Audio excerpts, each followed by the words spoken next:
somos estudantes de medicina da UFMG e criamos esse ano uma liga acadêmica focada em imunologia médica e imunoliga. Temos como objetivo ampliar a gama de conhecimentos nessa área e fomentar a divulgação científica para toda a comunidade. Hoje entrevistaremos o professor Unai Tupinambás. Ele possui graduação em medicina pela UFMG, mestrado em infectologia e medicina tropical, doutorado na área de infectologia e medicina tropical, é professor associado do Departamento de Clínica Médica da Faculdade de Medicina da UFMG e atualmente sua linha de atuação dentro da infectologia é principalmente relacionada com as complicações não infecciosas em pessoas vivendo com a AIDS, além de outros projetos de pesquisa no manejo clínico da infecção pelo HIV. É membro do Comitê de Enfrentamento da Covid na UFMG e na Prefeitura de Belo Horizonte. E também coordenador de projetos de extensão da Faculdade de Medicina para o enfrentamento da pandemia de Covid. Boa tarde, professor Unai. Bom dia. Bom dia. Professor, nós vamos começar nossas perguntas bem focados assim, no contexto de Belo Horizonte, de Minas Gerais, né? Então, a primeira pergunta é a seguinte, as medidas comunitárias de intervenção para o combate das epidemias são tomadas por gestores, empregadores, líderes comunitários, né? Tudo para proteger a população. E nós temos visto um descompasso entre os poderes que tem impactado negativamente na prevenção do avanço da Covid no Brasil. Entretanto, a Prefeitura de Belo Horizonte montou um comitê de enfrentamento do novo coronavírus, do qual o senhor é membro, e, segundo os dados sobre a pandemia, tem tido um bom resultado, né, em comparação com outras capitais brasileiras. Segundo o senhor, quais foram as estratégias fundamentais para esse êxito? Então, primeiramente agradecer o convite, Imunoliga, Cristina, Luiz, Ludmila, Lucas, que estão aqui na tela. Eu te fazer uma pergunta, Cristina, quem é que vai estar escutando a gente? Vão ser os alunos de modo geral ou é o público geral? O público geral. Ah, tá. Então vamos lá, assim, em relação à sua primeira pergunta sobre o isolamento e esse comportamento errático de algumas autoridades, né, máximas do nosso país, eu acho que com certeza essa falta de ambiência política, de um consenso que é construído no diálogo, ele não existe, né? Infelizmente, nesse momento que a gente mais precisaria de um consenso, de um debate entre as partes da sociedade, a gente não tem visto, muito antes pelo contrário, a gente tem visto um esforço para aumentar o dissenso e o enfrentamento que a gente tem visto aí, isso com certeza está impactando no enfrentamento da epidemia. Eu acho que o Brasil, infelizmente, vai ser o centro da pandemia em breve. Nós vamos ter milhares e milhares, já estamos com quase 13 mil mortes, né, com 890 mortes por dia, e parece que isso não chegou no seu máximo, infelizmente. Nosso meu receio é que a gente seja, né, estejamos passando por uma das piores crises sanitárias da nossa história. Infelizmente, eu acho que tem a ver com essa postura errática, ou mesmo premeditada, né, do nosso lado, representante máximo. Mas, enfim, é uma tristeza mesmo enfrentar essas duas questões aí, né? Essa crise política e a crise sanitária da Covid. Pois bem, então, eu acho que acertadamente a Prefeitura de Belo Horizonte, no início da epidemia, né, quando chegou no Brasil, o primeiro caso é de 26 de fevereiro, a prefeitura, com o prefeito e o secretário de saúde, eles propuseram estabelecer um comitê para enfrentamento, né? Esse comitê, logicamente, ele tem diálogo o tempo todo com os técnicos da Secretaria Municipal de Saúde e também com os colegas da UFMG. E só antes de falar dessa medida, é bom a gente lembrar que a posição do Brasil, né, nessa questão de ser o único, nós estamos no último continente onde a epidemia chegou, ela foi deveria ter sido melhor aproveitada, vamos dizer assim, porque a gente aprendeu, né, a gente vem aprendendo com o que foi feito de certo, de errado na China, Singapura, Taiwan, Hong Kong, Coreia do Norte, Coreia do Sul, Irã, Também depois, assim, acho que o exemplo máximo a gente tem é da Itália, também da Espanha. Então, o que esses governos, né, o que as autoridades sanitárias, os pesquisadores fizeram que deram certo? E é medida muito simples, assim, eu estou vendo a onda está vindo, né, e estão aprendendo o que as pessoas estão fazendo ali, né? É um tsunami que está chegando e a gente teve tempo de sobra para poder nos preparar, e alguns prepararam mais do que outros, né, e infelizmente eu acho que o Brasil, ele pecou por ter tido uma resposta mais um pouco, tinha que ser mais imediata, né, tinha que ter preparado. Mas não só o Brasil, né, acho que em vários países da Europa, eu acho que isso tem a ver com um pouco da arrogância nossa do mundo ocidental, né, do século XXI, achando que a gente ia enfrentar tudo sem... Imagina se é um vírus, né, com 8 genomas, 8 genes, vai nos colocar de joelhos, né? Tinha essa um pouco a arrogância da humanidade, sim, diante desse vírus, né? E a gente está vendo que vários países estão de joelhos, né, literalmente de joelhos, diante desse pequeno, né, vírus, né? Pois bem, então eu acho que a gente teve essa posição interessante, aprendemos, né, o que foi feito de certo na China, o que foi feito de errado, e algumas pessoas, como digo, e algumas, né, localidades, né, vamos falar assim, tiveram oportunidade para poder usar desse tempo, né, como se a gente estivesse no futuro, vendo, né, o que poderia acontecer. Então, a partir de 17 de março, o prefeito decretou isolamento social, a gente tinha poucos casos em Belo Horizonte, né? Quando o Juan decretou o isolamento, tinha menos de 1.000 casos, tinha 600 e poucos casos, Coreia também tinha poucos casos, Coreia do Sul, e vocês veem, a gente pode ver as curvas, né, de crescimento de casos, tanto de Wuhan quanto da Coreia, ela é exponencial no início, depois ela se achata.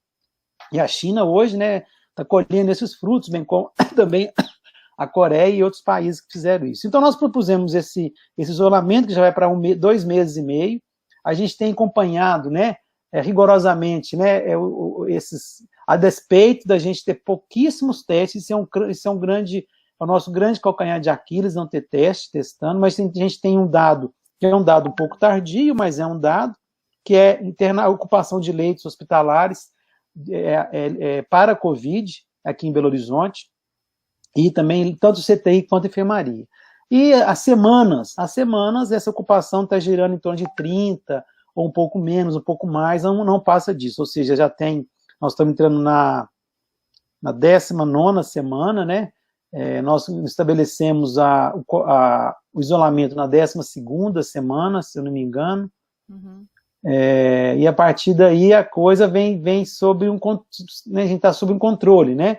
Tanto é que as pessoas estão acharam que foi um exagero esse isolamento, e é isso que a gente percebe mesmo na história desses enfrentamentos, quando você...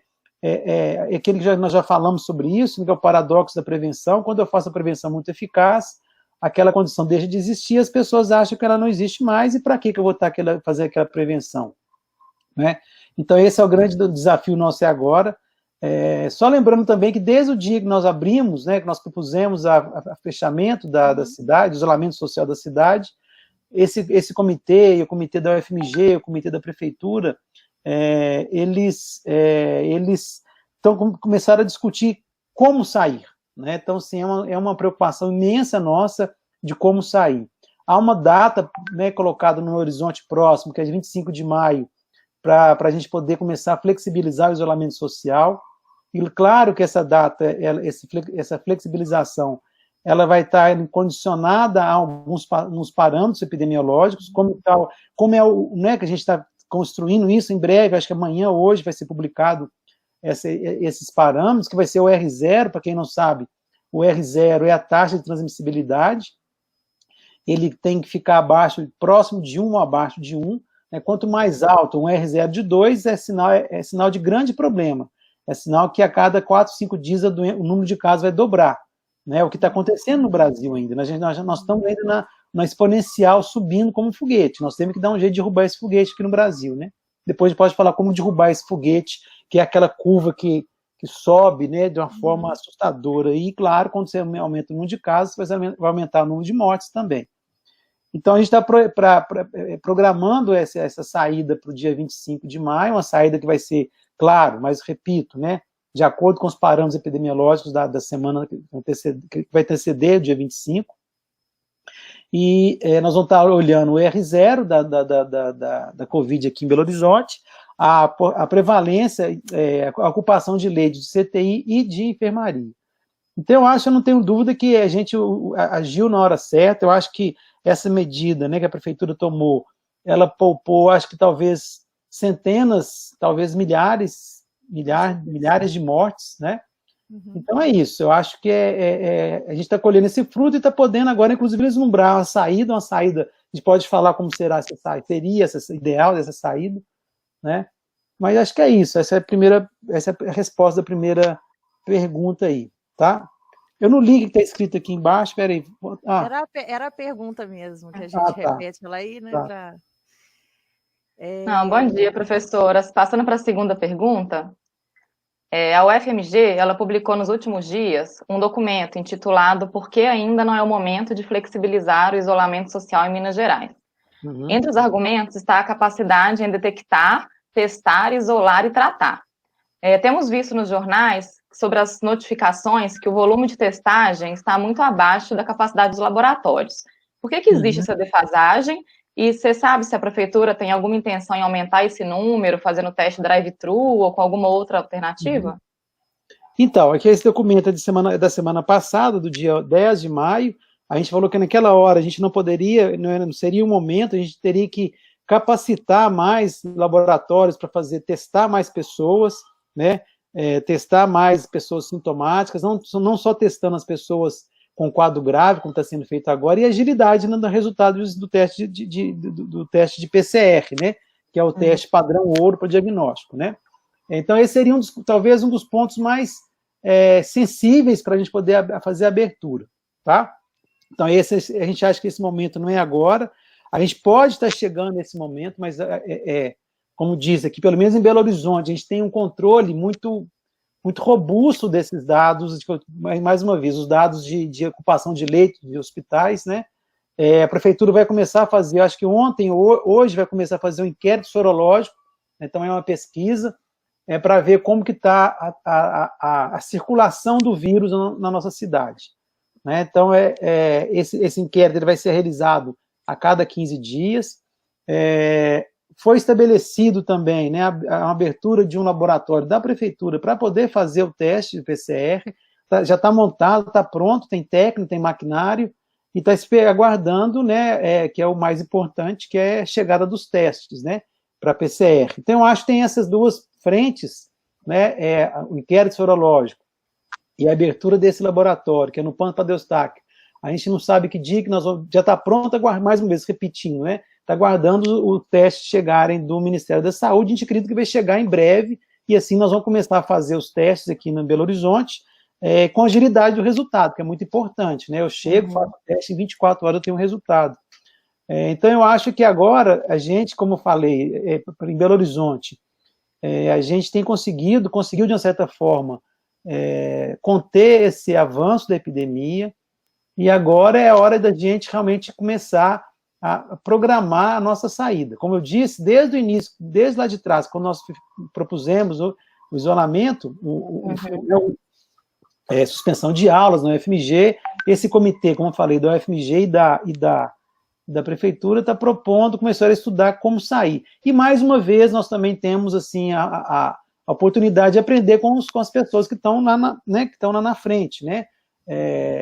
Que eles fizeram na França, na Espanha, na Itália, na Alemanha, o que estão propondo nos Estados Unidos para flexibilizar. A gente já sabe, por exemplo, né, eu acho importante a população entender, né, isso, acho que já é legal, não é legal, mas assim, é uma coisa que as pessoas acabam entendendo mais, uma linguagem que não era do nosso dia a dia. R0, achatamento de curva, né, medidas não farmacológicas, eu acho que é legal as pessoas saberem disso, né? Então, assim, a gente tem que, uma doença como essa do Covid, que é transmitida por via oral entre pessoas, ela fica suspensa no ar, né? Com a minha fala, eu posso transmitir o vírus, então eu tenho que, e não tem vacina e não tem medicamento, óbvio, se fosse sarampo, por exemplo, eu tomar vacina e acabou o problema, né? Pra você ter uma ideia, sarampo, ele pode ter o R0, que é a taxa de transmissão, né? Historicamente, ele vai de 7 até de 200, dependendo da situação que você encontra aquela pessoa infectada com sarampo. Você imagina, um R0 de 200 é sinal de fim do mundo. Um R0 de 5 é quase o fim do mundo. Seria assim, a cada 2 dias você quintuplica o número de casos de uma doença. Então, o R0 é isso, é a taxa de transmissão. E o R0 médio da Covid é de 2 a 3, que é muito alto.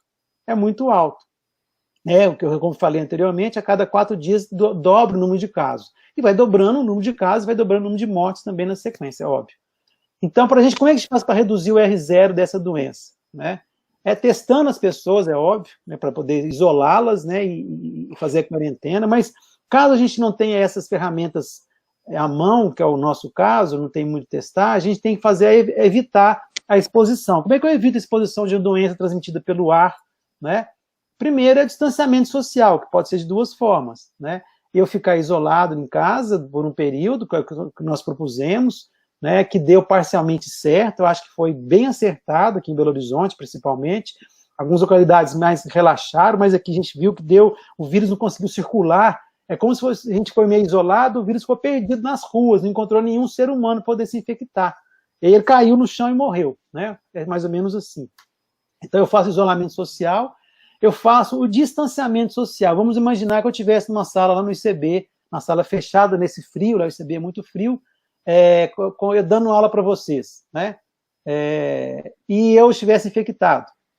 E a gente sabe que quem está infectado, quem vai adoecer, ele pode transmitir o vírus até 3 dias antes de começar a tossir, antes de começar a ter febre. Então, se hoje é quinta, se eu for adoecer no sábado, no domingo, o que vai acontecer? Eu vou dar aula para vocês, quem estiver na primeira cadeira vai se contaminar, né? E mais, eu posso falar, minha saliva cai em cima da minha mesa, vocês chegam lá, colocam um caderno, põem a mão e coçam o olho. Então, tá vendo? Então é o distanciamento social, não tem que manter 1,5 m, 2 metros. Essa é outra ferramenta não farmacológica. O isolamento, o distanciamento social de 1,5 m, 2 metros. A lavação de mãos, já tem vários trabalhos mostrando que se você lava a mão mais de 10 vezes por dia, você vai reduzir o R0. E outra ferramenta que a gente vem, né, usando é a máscara caseira. Então, são 4 ferramentas potentes para reduzir o R0. Só lembrando, o R0 de qualquer doença, ele tem que ficar abaixo de 1. Se nós tivermos o R0 abaixo de 1, a gente vence essa parada. Então, por exemplo, se o R0 for de 1, for de meio, por exemplo, 10 pessoas vão contaminar 5. Essas 5 vão contaminar 2. Essa 2 vai contaminar 1 e essa 1 não vai contaminar ninguém. Então, em breve, quando o R0 está de meio, a gente elimina a doença. Então, quando o R0 abaixo de 1, a gente vence essa parada. E fazendo essas medidas, isolamento, distanciamento, lavação de mãos e uso de máscara, a gente vai conseguir botar o R0 abaixo de 1. E, né, voltando ao artigo, me perdi um pouco do artigo, queria falar sobre isso. O artigo, assim, a gente viu naquele momento que a gente realmente, em Minas Gerais, a gente não tem ainda essa testagem em massa, a gente não sabe, parece que os números de casos, né, da doença, pela primeira vez, está crescendo muito mais né, no interior do que em Belo Horizonte, né, sempre Belo Horizonte representa muito maior número de casos, mas parece que não, que nessa doença, a doença está atingindo mais o interior de Minas. A gente sabe que no interior de Minas Gerais, principalmente na região do Vale do Rio Doce, Mucuri, Jequitinhonha, São Francisco, né, dessa parte mais, uma latitude mais próxima do norte, mais para o norte, o sistema hospitalar não é tão robusto, né? Falta leite de CTI, falta respirador, enfim. Então, é uma situação mais preocupante. As cidades mais ao sul, né, têm mais capacidade de enfrentamento. Nem toda cidade, mesmo Belo Horizonte, não vai ter, caso a gente, né, tenha esse pico, como a gente está vendo em São Paulo, Rio de Janeiro, a cidade de lá já está entrando quase em colapso. Ontem o governador de São Paulo fez um apelo à população para ficar em casa, caso não fique em casa vai ter que fazer o lockdown em São Paulo. Já está quase no limite dos hospitais. Então a gente acha que agora Minas Gerais tem que se preparar, testar mais, né? tentar diagnosticar mais, isolar aquelas pessoas doentes, fazer os seus contatos, estabelecer hospitais de apoio para esse enfrentamento desses casos que porventura possam acontecer, principalmente nessas regiões mais empobrecidas, tá? Tá bom. Então, eu acho que é isso, que a gente acha que naquele momento não era o momento de sair. A gente tem agora, essa semana que está terminando, né? A gente tem visto, aqui em Belo Horizonte, pelo menos, né? Aqui em Belo Horizonte, a gente tem visto que a situação continua mais tranquila. Já estamos na segunda semana, né? Terminando a segunda semana de maio, e ainda, estou vendo até o calendário aqui, é isso mesmo, terminando a segunda semana de maio, e a gente percebe que as coisas continuam no patamar, né? A nossa expectativa é que a gente não tenha o pico, a gente tenha um nível endêmico de casos da doença e vai conviver com ele, e nós vamos, né, mudar nossos comportamentos, né, social para que isso não faça não atinja esse pico.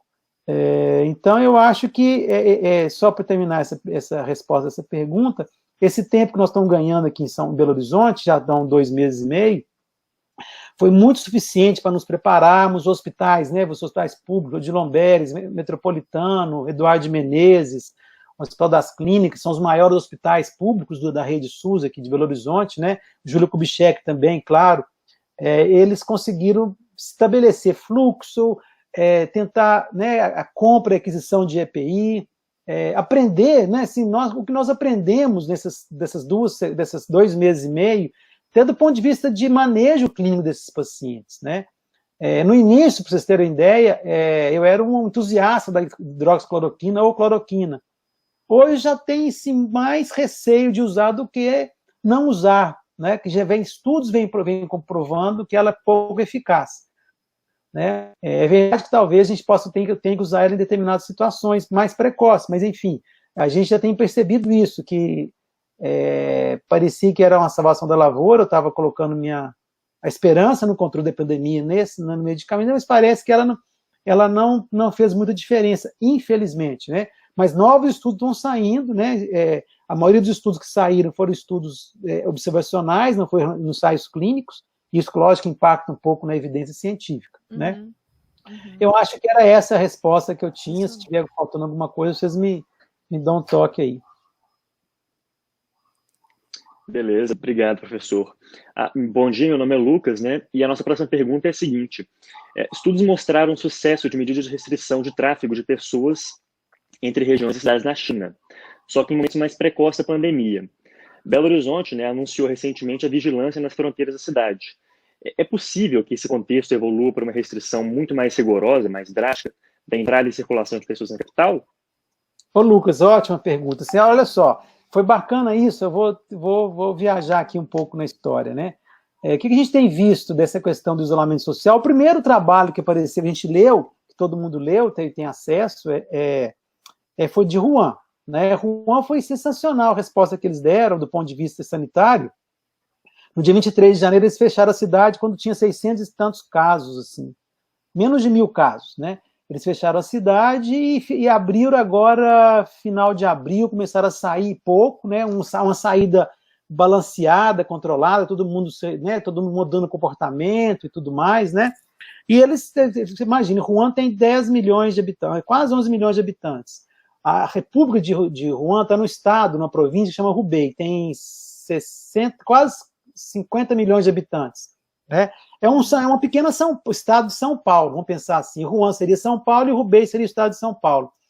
Lá eles tiveram, e lá foi o início da epidemia, lá eles não sabiam de nada e tiveram que inventar, né, trocar a roda do carro com o carro andando, né, porque estavam no meio do furacão, isolaram o vírus, viram que a transmissão era interpessoal, via aérea, viram período de incubação, viram uma série de coisas que nós aprendemos com isso, e eles estabeleceram o isolamento social a partir de 23, e agora você vê que a China toda teve, uma China com 1 bilhão e 400 milhões de habitantes, eles tiveram, agora eu vou chutar um pouquinho, eu vou errar um pouquinho para lá para cá, e 84, 85 mil casos, né, com menos de 6 mil mortes, né? Então você vê que no Brasil, né, que nós tivemos esse tempo todo para preparar e tal, lá ele estava menos 0 graus, quer dizer, todo mundo fechado, podia ir para a rua, porque estava, além de não poder, porque tinha isolamento, esse clima frio propicia, como você sabe, né, propicia a transmissão de vírus das vias aéreas. Pois bem, eles fizeram isso, mostrou, está tudo publicado já, interessante isso, está publicado que isso foi eficaz, né? Aí, e foi na hora certa. Então, Coreia do Sul, Singapura, Hong Kong, por que eles tiveram essa resposta rápida naquela região? Porque eles tiveram experiência com a SARS em 2002, 2003. Né? Eles viram, a OMS já sabia, e eles também sabiam que ia vir alguma coisa mais grave algum dia, algum coronavírus, inclusive eu sabia que era um coronavírus que poderia estar, né, em gestação aí, vamos dizer aí, né? Depois podia até falar um pouco depois, eles devem ter falado da origem desse vírus, né? Eles já sabiam disso, então eles já estavam treinados quanto a isso. Então as pessoas já tinham essa experiência, esse receio, esse medo de ter um coronavírus, um novo vírus, era o coronavírus, e tanto é que ele chegou, né? E chegou diferente do outro, e parece que ele vai ficar um tempo aí, diferente da SARS, que foi embora, felizmente. Então, acho que lá deu certo, tínhamos que ter aprendido com eles, né? Quer dizer, nós aprendemos parcialmente com eles. A Itália fechou na hora errada. Se a Itália tivesse fechado 2 semanas antes, então quando a Itália fechou, ela fechou com 8 mil casos, a coisa já tinha perdido o controle. Né? Eles fecharam na hora certa, aí a prefeitura de Milão, se não me engano, falou para abrir. Mesmo aconteceu com a Inglaterra, né? Se eles tivessem fechado 2 semanas antes, e aí tem trabalho também publicado, né, que a gente vê com muita tristeza os dados, que na Itália está quando esse dado foi publicado, estava com 26 mil mortes, e esse trabalho mostra que tivesse fechado 10 dias antes, em vez de 26 mil mortes, ia ter menos de 1.000 mortes. Isso também na Inglaterra, isso também nos Estados Unidos. Quando os Estados Unidos também publicaram esse trabalho, outro trabalho, eles estavam com 54 ou 60 mil mortes, eles eram para ter tido menos de 10 mil mortes na Nova York. Então, vocês veem que a gente parece que é rigoroso, né? Parece que é rigoroso, mas a gente agiu na hora certa. Né? A gente, tem pessoas que falam que, olha, essa medida, os estatísticos mais, né, do DCC, do UFMG, os colegas, né, epidemiologistas, eles falam que essa medida deve ter salvado mais de 1.000 mortes aqui em Belo Horizonte, talvez, né? E não ter colocado o sistema em colapso. Agora o que nós estamos fazendo? Nós estamos pensando, deixar bem claro, a continuar assim, dia 25 a gente pode começar a flexibilizar. Aí, para isso, né, nós vamos ter a barreira sanitária, a gente sabe que as outras cidades não abriram, a barreira sanitária em Confins, a gente tem percebido que as pessoas estão vindo para Belo Horizonte, pessoas doentes estão vindo para Belo Horizonte, né? Claro, nós vamos acolher todas, não dá para barrá-las, né? Não é isso que eu estou falando. Na verdade, nós somos um país sem fronteiras, ser humanos, são pessoas, né? Mas as pessoas estão vindo doentes, nós temos que ter um cuidado com elas, encaminhá-las para o hospital, os acompanhantes familiares ter uma restrição mesmo, quarentena de 14 dias, para não espalhar esse vírus. É óbvio que nós temos que fazer isso. Né? Que nós não deixá-las entrar. Né? O SUS é de todos, o SUS é nacional, né? A gente tem que acolhê-los, né? Claro. Então, a gente tem visto pessoas vindo de São Paulo, vindo do Rio, do Espírito Santo e também do Pará. Algumas pessoas já doentes, algumas pessoas doentes graves, e a gente tem que ter acho que toda a população, né, tem que ter essa clareza da importância de monitorar essas pessoas. Por exemplo, as pessoas que estão chegando de fora e estão ficando em hotel, elas têm que ser orientadas a ficar de quarentena dentro do hotel. Uhum. Elas não podem descer para tomar um café num lugar público, né? Então, elas têm que ser monitoradas, orientadas, caso apresentem o sintoma do sintoma respiratório, procurar assistência médica e vai ser tratado, é óbvio, né? Então, eu acho que essa barreira sanitária que está sendo proposta a partir de amanhã ou segunda-feira, ela vem no momento certo, porque nós estamos pensando em flexibilizar daqui a pouco, né? Então, nós temos que controlar a entrada de casos novos, a importação de casos, né? Nós estamos recebendo casos de fora. E isso pode ser impactante no nosso controle também, né? Então, a gente tem que olhar isso também. Então, você vê que são várias visões, né? E, mais uma vez, né? Quem faz isso é o SUS. A Anvisa é o SUS, que é a Secretaria, no caso, de Belo Horizonte, a Anvisa é a Secretaria Municipal de Saúde, que é SUS. Né? Então, só lembrando que sem o SUS, a gente estava a pé, né? A gente estava assim, era uma derrota certa dessa epidemia, né? Uhum. Então, eu acho que é isso. Eu acho que se a gente fizer essa barreira sanitária, convencer, eu acho que a população daqui de Belo Horizonte, eu tenho visto, quando eu vou para a área hospitalar, quando eu vou para a reunião na prefeitura, mais uma reunião central, eu tenho visto uma adesão, pelo menos, ao uso de máscara. Então, nós estamos repetindo isso, né? Acho que tem que ser um mantra para todos nós, é um mantra. Nós temos que falar agora assim, todo mundo tem que falar de R0 como se fosse um especialista. O R0 abaixo de 1. Como é que eu faço para colocar o R0 abaixo de 1? Distanciamento social, isolamento social, lavação de mãos e uso de máscara caseira. Claro que tem, que vai orientar como usa essa máscara, etc, etc. Mas eu acho que essas medidas aparentemente simples podem, mais uma vez, nos colocar numa situação de derrubar o R0 para baixo de 1, a gente vencer essa epidemia e ter, né, não ter o pico, ter poucas mortes, não ter colapso do sistema de saúde. Por que eu falo muito isso? Né? Não só eu, todo mundo fala do colapso. Porque se eu entrar em colapso, se você tiver uma infecção urinária, se você tiver uma apendicite, se você tiver um infarto, um derrame, você vai morrer, porque não vai ter lugar para você ser atendido. Né? Então é isso que a gente tem que orientar a população. Ela tem que se proteger do Covid, se protege desse colapso, porque se entrar em colapso, a mortalidade, não só para o Covid, mas vai ter mortalidade para todas as outras condições que a gente tem, né? Tem a dengue, tem pneumonia, tem a apendicite, tem a pedra na vesícula, tem a pedra no rim, tem o derrame, tem o infarto, enfim. Então nós temos que proteger o sistema de saúde, tá? Protege como? Nesse momento? Colocando o R0 da Covid abaixo de 1. Acho que eu respondi mais ou menos. Com certeza. Essa pergunta. Recentemente foi lançada uma ferramenta chamada de velocímetro da pandemia. E como que esse tipo de ferramenta funciona e qual é a sua opinião sobre elas? Então, essa foi, claro, sim, foi a gente que propôs, então eu tenho conflito de interesse, né? Esse velocímetro nem vai ser velocímetro mais, vai ser um termômetro, parece. Esse termômetro nós vamos usar no início, vamos usar 3 parâmetros, que é o R0, né? Eu estou falando que vocês, a população, tem que entender o que é o tal do R0. Então, repetindo mais uma vez, o R0 é a taxa de transmissão da doença. Quanto mais alto, acima de 1, é sinal de problema, sinal de pandemia. Ele está agora, no início do Covid, estava 2, era, né, catástrofe total. Em Belo Horizonte, nosso R0, a despeito da dificuldade de diagnóstico que nós estamos tendo, ele logo depois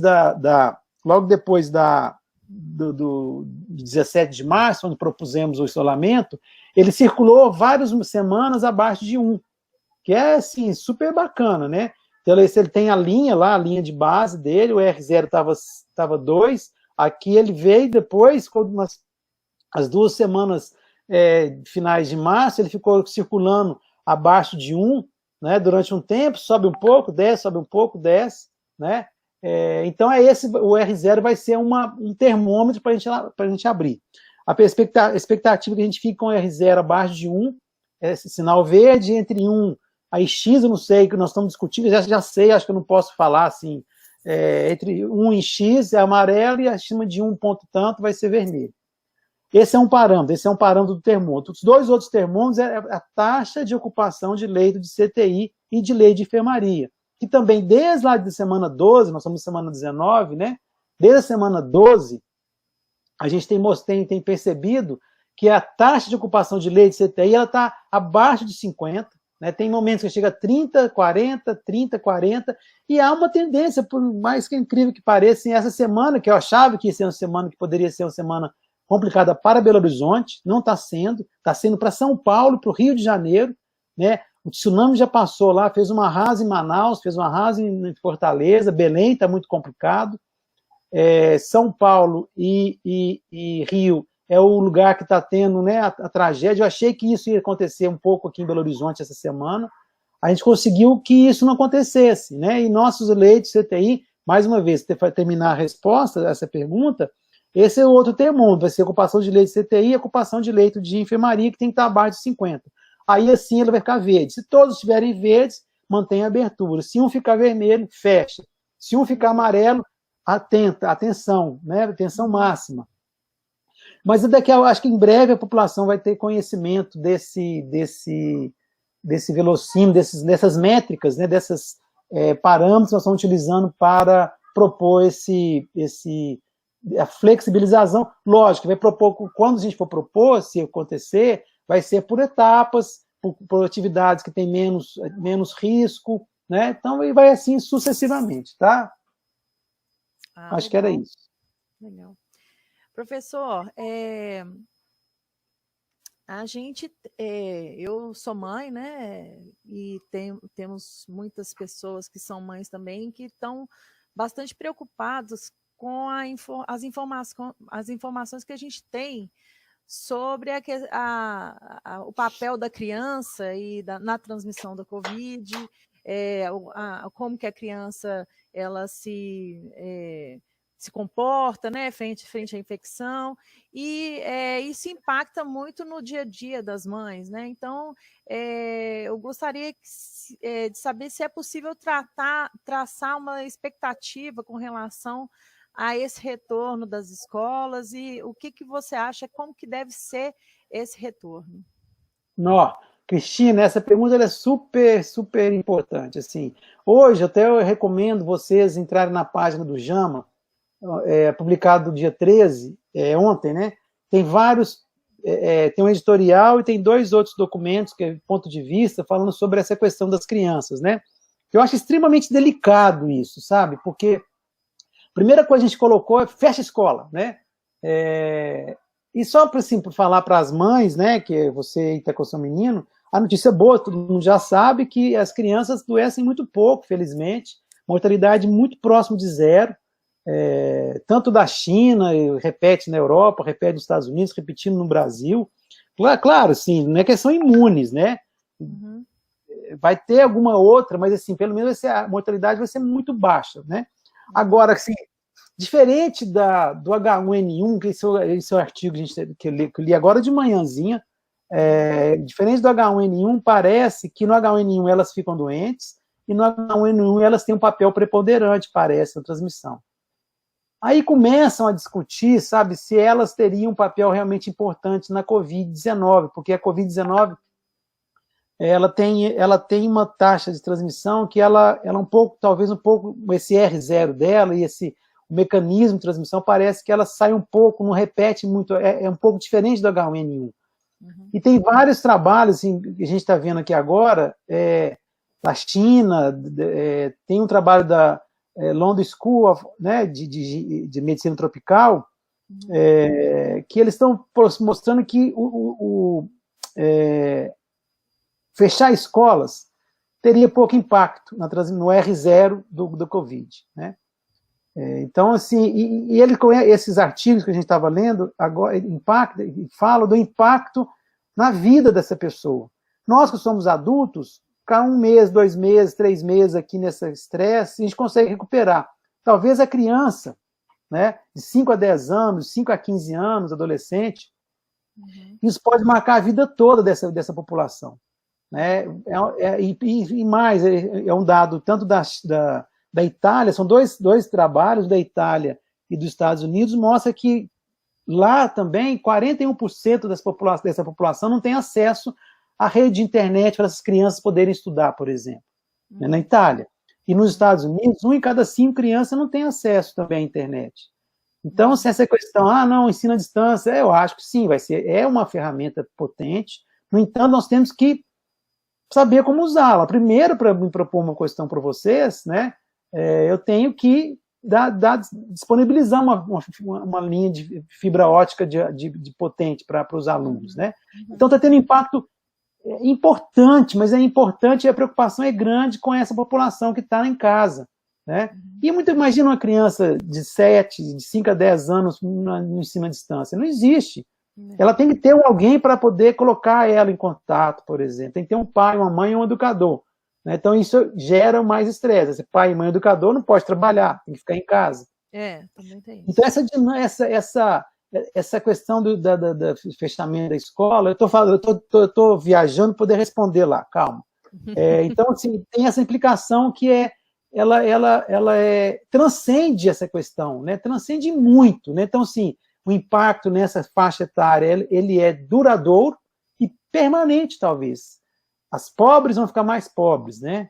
E talvez irrecuperável, vai ser um adulto com um problema, né, que vai carregar durante a vida toda. Então, isso, nós temos que olhar com muito, muito, muito cuidado como nós vamos fazer isso. Então, eu acho que, assim, eu espero que saia mais trabalhos para a gente saber exatamente qual que é o papel da criança na transmissão, né? Há controvérsias, né? Claro que há muita controvérsia. Hoje, assim, a gente achava que era importante o papel dela, hoje a gente questiona se ela seria, como no H1N1, com um papel, ela teve um papel importante no surto de 2009, em Hong Kong, principalmente, e na China, e na Singapura, e também, historicamente, na gripe espanhola, ela também teve um papel fundamental, a criança, né? Mas parece que para o Covid a coisa é diferente, pode ser diferente. Sendo assim, a gente tem que pensar mesmo logo, assim, esse mecanismo de saída, né, do isolamento social. Lógico, tem que propor aí tem que propor intervenções mais fortes do Estado. Aí o Estado tem que deixar de ser mínimo. O Estado tem que investir maciçamente. Inclusive nos Estados Unidos estão falando isso, né? Lá, né, que é o berço do neoliberalismo, né? Talvez não, essa pandemia vai gerar mais pobreza. Então as pessoas não têm dinheiro para poder pagar uma internet cara, por exemplo, de velocidade, né? Mesmo que hoje poderia pagar, talvez amanhã não possa pagar. Então, só querendo problematizar essa questão da ensino à distância, nós não podemos propor sem dar uma solução para isso. Senão vai só aumentar a iniquidade, né? 53% dos alunos da UFMG são fora de Belo Horizonte. A maioria deles, eu tinha esse dado que vive com 4 salários mínimos, né? Então, assim, não podemos propor isso como sendo E tem um lobby muito grande das empresas de ensino à distância querendo impor isso, inclusive na UFMG. O ministro da Educação já falou sobre isso, né? Então, eu viajei um pouco nessa questão da criança, mas tentando voltar, a resposta é que a gente não, na verdade, a gente não tinha certeza que a criança era importante, porque ela era sintomática, mas passava para os seus pais, para os seus avós. Hoje já questiona esse papel na cadeia de transmissão da Covid, né? Tem muito questionamento sobre isso, né? E se isso se comprovar e tal, a gente pode realmente, o quanto antes, né, propor uma flexibilização desse isolamento das escolas. Claro, né? Eu estava falando do Estado mínimo, né? O Estado, mais do que nunca, ele tem que investir maciçamente na educação, na saúde, óbvio, né? Se eu invisto maciçamente na educação, eu vou poupar na saúde, isso é óbvio, né? Para quê? Por exemplo, a gente vai ter que ter atividade. Por exemplo, aí no ICB, eu fico imaginando o CAD, né? O CAD cabia 400 alunos, eu acho que não vai ter aula no CAD durante um tempo. Por sorte, nós temos aí uma área verde grande, externa, talvez, eu fico pensando, eu sempre falo isso o tempo todo, usar o nosso clínico, a gente sabe que a transmissão do Covid, ela se dá em ambientes fechados. Isso é claro, isso está mais comprovado. Tem estudos mostrando isso. Que na rua parece que não é importante a transmissão do Covid na rua. Não é importante. Se eu tenho uma aula, em vez de estar no CAD, estar ali debaixo daquelas árvores ali, em frente à reitoria, com a tenda, aula teórica, obviamente, né? A chance de transmissão entre professores e alunos vai ser quase que zero. E se os alunos mantiverem o distanciamento, se o professor manter o distanciamento, usar máscara, protetor facial, a gente derruba esse R0. E laboratório, no CB, por exemplo, né? Em vez de ter 3 alunos no microscópio, vai ser 1 aluno e turnos. Talvez tenha que ter turnos diferentes. Hoje é minha turma, amanhã vai ser a mesma coisa, e assim sucessivamente, né? Talvez vai ser uma coisa mais custosa, talvez vai ter que ter um período maior, né, para poder aquela turma. Se uma turma via aquela matéria num dia, vai gastar 3 dias para toda a turma ver aquela matéria, por exemplo. Então, ela tem que ter essa adaptação. E, lógico, a gente tem que discutir ensino à distância. Eu estou falando de ensino à distância, mas a pergunta não era essa, mas voltando para a criança, né? Mas eu acho que tem a ver, né? Claro. Terminando assim, essa fala da criança, eu acho que é isso. A criança, a gente ainda está para entender qual o papel dela na cadeia de transmissão, sabe? Professor, porque a dinâmica, só alongando um pouquinho, a dinâmica de que cuidadores muitas vezes são os avós, são pessoas mais velhas, né? Então, assim, é uma dinâmica que preocupa muito, inclusive, vamos dizer, como é que vai se dar essa situação depois, quando voltarem às aulas, as pessoas voltarem a trabalhar, como é que vai poder ficar com os cuidadores, né? Porque isso é uma coisa que impacta até na empregabilidade das mulheres, das mães, né? Então, assim, uma situação realmente conflitante, complicada. Então, é isso, a gente não tem resposta para muita coisa ainda, sabe? Assim, a gente está construindo, as pessoas têm que entender que a situação ela é completamente nova, inusitada. E não vão voltar como era antes, não tem como voltar, não vai ser... Mesmo porque eu não queria aquele normal que as pessoas estão falando, eu não quero aquele normal que estava lá antes, né? O normal estava muito ruim, quem sabe a gente consegue fazer um novo normal melhor, né? Respeitando essa questão da mulher, da natureza, revendo esse padrão de consumo, esse capitalismo desenfreado, essa iniquidade, enfim, né? Essas questões todas a gente tem que repensar, quem sabe podemos construir uma coisa melhor. E voltando à criança, a gente antes tinha uma certeza que ela poderia ser potencial amplificador da doença, parece que hoje isso não é tão importante, né? E claro, né, vou repetindo, assim, nós temos que mudar nosso padrão de comportamento. Nunca antes, assim, a adesão a essas mudanças de padrão vai ser tão importante. Eu falo que entre aspas, né, seria muito simples combater esse vírus, né? Realmente seria simples, né? Desde que, né, façamos distanciamento social, uso de máscara, lavação de mãos, né? Eu acho que isso não é pouco, isso é muito potente, sabe? E parece, só para terminar essa minha última intervenção, só para... agora, estudo recente também mostrou que não há transmissão, por exemplo, do vírus se as pessoas forem no supermercado, numa drogaria, no sacolão, num ambiente fechado, que é onde é o problema que eu acabei de falar, mas se eu for no ambiente fechado por pouco tempo, faço a minha compra e volto, né, seria super tranquilo, né? O que não pode, por exemplo, infelizmente, é no restaurante boteco. Boteco, as pessoas estão bebendo e comendo e conversando. Então não dá para beber, tirar a máscara, beber e conversar, sabe assim? Eu acho que talvez essa história do restaurante vai ser o último a sair, né? Vai ser essa ida de restaurante, etc, né? Então eu acho que nós temos que construir, né? Todo mundo está pensando, lógico, nós vamos ter um exemplo da Europa, o que eles fizeram de certo e de errado, vamos colocar adaptar a nossa cultura, que é claro, mas eu acho que nós temos que sair, sabe?